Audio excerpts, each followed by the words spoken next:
Amados irmãos, a paz do Senhor Jesus Cristo. Aqui é o pastor Hélio Ornelas, pastor da Igreja Metodista Pentecostal no Morro da Carolina, no Jacatirão, Duque de Caxias, na congregação Jardim Santa Marta Belfor Roxo e na congregação Nova Campinas Caxias, para a ministração da última aula desse quarto trimestre do ano de 2021, lições de adulto da Casa Publicadora das Assembleias de Deus. Esse último trimestre estudamos o apóstolo Paulo, lições da vida e ministério do apóstolo dos gentios para a Igreja de Cristo, terminando esse trimestre, o ano de 2021, com a lição 13, a gloriosa esperança do apóstolo. O texto áureo nos diz: mas nós que somos do dia, sejamos sóbrios, vestindo-nos da couraça da fé e do amor, tendo por capacete a esperança da salvação. 1 Tessalonicenses 5:8. Verdade prática, a esperança gloriosa da volta de Jesus traz sobriedade para as nossas vidas e disposição para exercer a fé, o amor e a esperança. A leitura diária, eu espero que os irmãos possam ter lido nas suas casas, né? Importante também, todos os textos aqui falam sobre a vinda de Cristo. A leitura bíblica em classe, temos aqui 2 Timóteo 4, do 6 a 8 e 1 Tessalonicenses 5, do 1 a 11. 2 Timóteo 4, porque eu já estou sendo oferecido por aspersão de sacrifício e o tempo da minha partida está próximo. Combati o bom combate, acabei a carreira, guardei a fé. Desde agora a coroa da justiça me está guardada, a qual o Senhor, justo juiz, me dará naquele dia, não somente a mim, mas também a todos que amarem a sua vida. 1 Tessalonicenses 5. Mas, irmãos, acerca dos tempos e das estações, não necessitais que vos escreva, porque vós mesmos sabeis muito bem que o dia do Senhor virá como ladrão de noite. Pois que quando disserem a paz e segurança, então lhes sobrevirá repentina destruição, como as dores de parto, aquela que está grávida, e de modo nenhum escaparão. Mas vós, irmãos, já não estáis em trevas, para que aquele dia vos surpreenda como um ladrão. Porque todos vós sois filhos da luz e filhos do dia. Nós não somos da noite nem das trevas. Não durmamos, pois, como os demais, mas vigiemos e sejamos sóbrios. Porque os que dormem, dormem de noite, os que bebedam, bebedam-se de noite.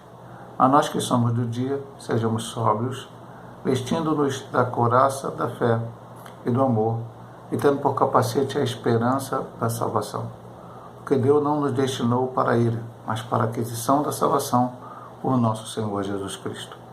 E morreu por nós, para que quer vigiemos, quer durmamos, vivamos juntamente com Ele. Pelo que exortai-vos uns aos outros, edificai-vos uns aos outros, como também o fazeis. O objetivo geral do autor é enfatizar a gloriosa esperança dos cristãos e os objetivos específicos: 1. Ressaltar a consciência de Paulo diante da morte. 2. Apresentar a doutrina bíblica de Paulo sobre a volta do Senhor. E 3. Expor sobre os tempos e as estações até a volta do Senhor.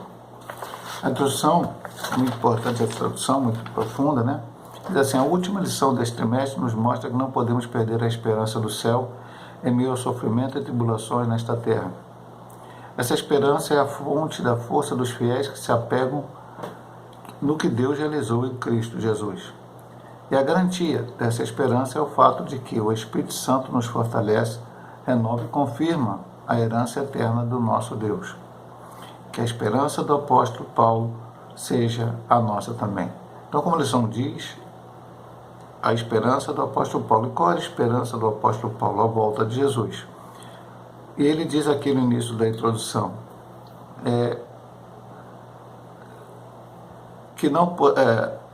nos mostra que não podemos perder a esperança do céu em meio ao sofrimento e à tribulação nesta terra. Porque Paulo passou por tribulações, sofrimento, vemos nas lições anteriores.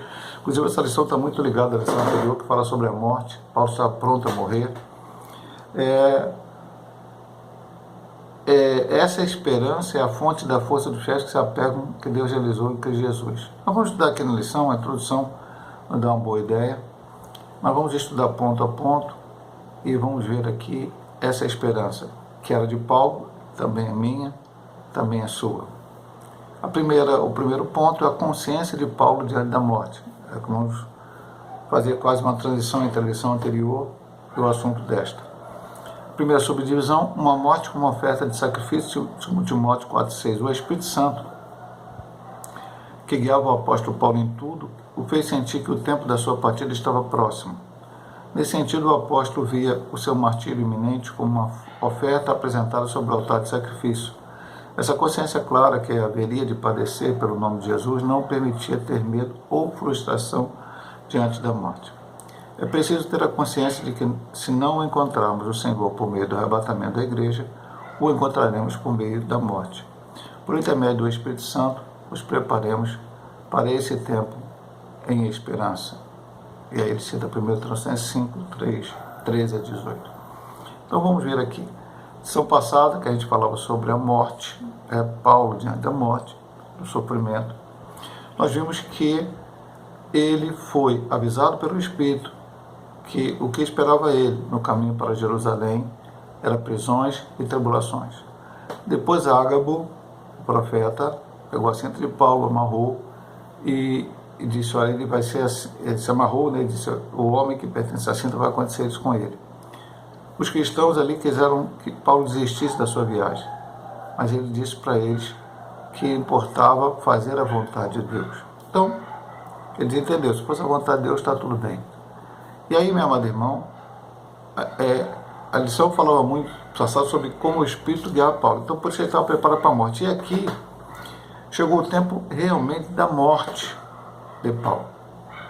E ele estava pronto para isso. O Espírito deu a entender que estava próximo à sua partida. Mas é interessante falar, no início dessa lição, desse estudo, que não era assim, Paulo ficou velhinho, começou a ter doença, problema ali do coração, outra coisa. Então ele sentiu que ele estava ficando velho, ele ia morrer. Não é o sentido aqui. O sentido que o Espírito revelava a ele era exatamente por causa das perseguições, das tribulações. Ele foi levado a Roma, foi preso, e por final ele foi martirizado, provavelmente por Nero. Ele estava tranquilo. Até fala aqui nessa segunda divisão, né? Nessa segundo parágrafo, perdão, dessa visão. Nesse sentido, o apóstolo via ser um martírio. Martírio era quando você morre por uma causa, né? Iminente, como uma oferta apresentada sobre o altar do sacrifício. Essa consciência clara que havia de padecer pelo nome de Jesus não permitiu ter medo ou frustração diante da morte. Ele começou a entender que ele ia ser martirizado, que iam matar ele. Se você tiver consciência que você está doente, chega uma certa idade e acaba, provavelmente você irá morrer, é ruim, mas você entende que aquilo é normal. Agora, alguém tirar a sua vida, você saber que você poderia, teoricamente, viver mais tempo nesta terra, mas você vai perder a sua vida. Paulo estava tranquilo quanto a isso, porque era o Espírito Santo que revelava a ele, e ele sabia e tinha uma esperança. E aí é que é o ponto principal da lição. Ele estava tranquilo porque ele tinha uma esperança, e nós também temos uma esperança. E aí ele veio uma palavra muito boa para nós. É preciso ter a consciência, cada um de nós, de que se não encontrar o Senhor por meio do arrebatamento da igreja, o encontraremos por meio da morte.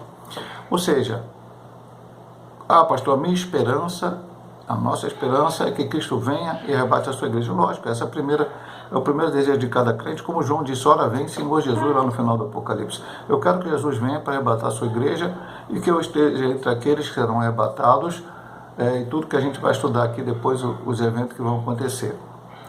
Mas eu posso morrer antes disso.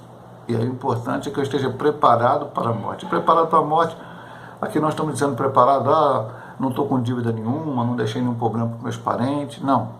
Isso também é importante, mas estar preparado espiritualmente para que você morra, vá para o paraíso, nós vamos estudar aqui, aguardando o dia do arrebatamento para estar com o Senhor para sempre.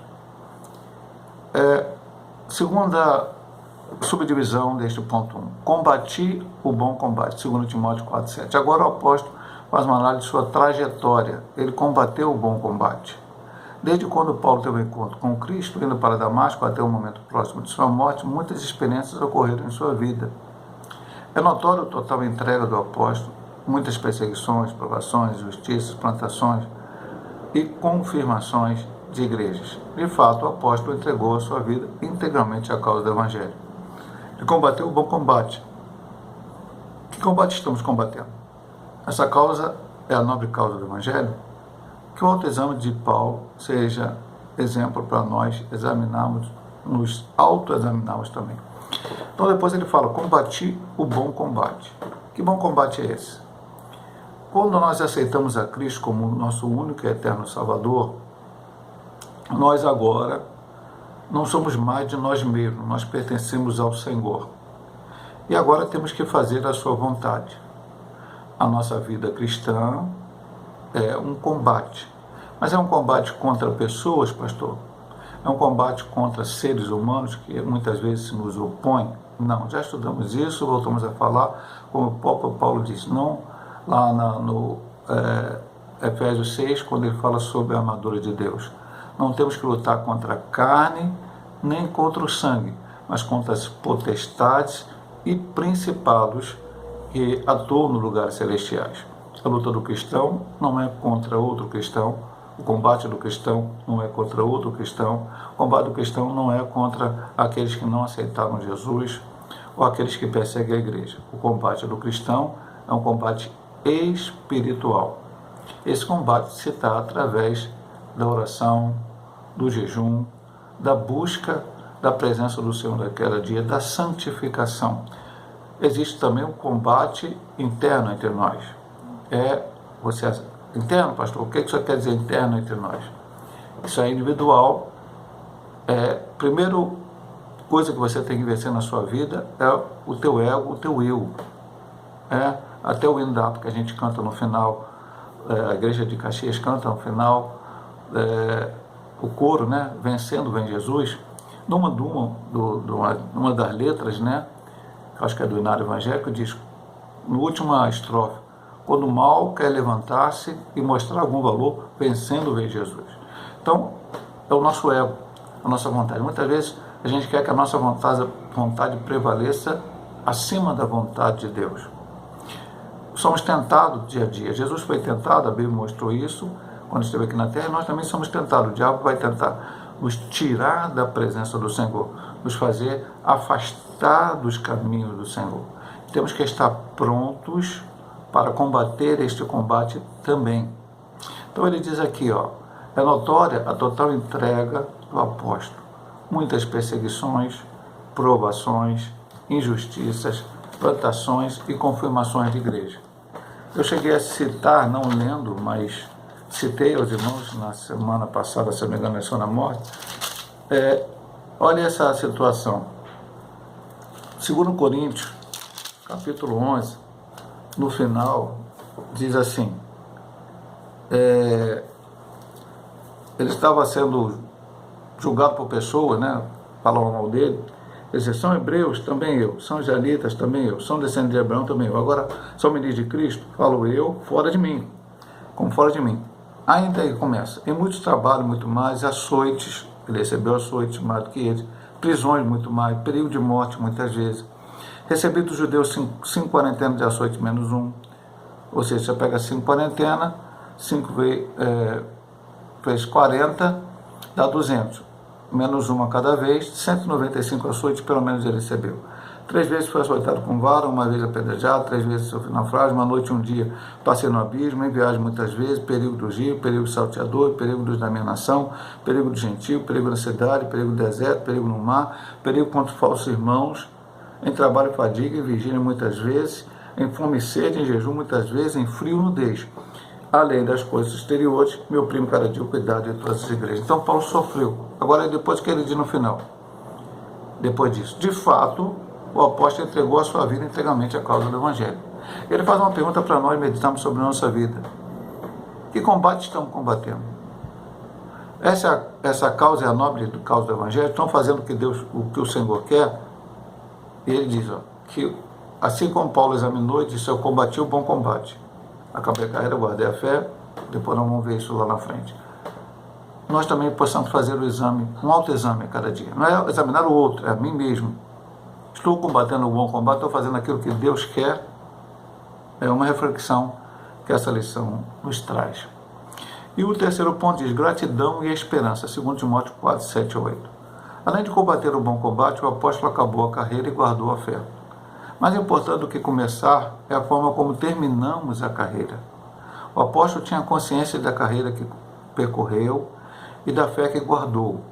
Durante os anos de ministério, sua fé permaneceu pujante e robusta, o que lhe permitiu olhar para a sua circunstância com atitude serena. Embora não pudesse evitar a morte física, sabia que estar com o Senhor era a coroação da sua trajetória. Temos confiança e desejamos antes deixar este corpo e habitar com o Senhor e partir e estar com Cristo, o que é incomparavelmente melhor. O apóstolo nos ensina que é preciso olhar para o futuro com a certeza do nosso galardão e enxergar pela fé que o nosso trabalho não é vão no Senhor, 1 Coríntios 5, 58. Pois há uma coroa de justiça guardada para cada crente em Cristo Jesus, 2 Timóteo 4, 8. Estamos nas mãos do justo juiz. Então, acabei a carreira e guardei a fé. Desde agora só me resta a coroa da justiça, que não está só preparada para mim, para todos quantos amarem a vinda do Senhor. Então ele diz aqui na lição uma parte muito importante.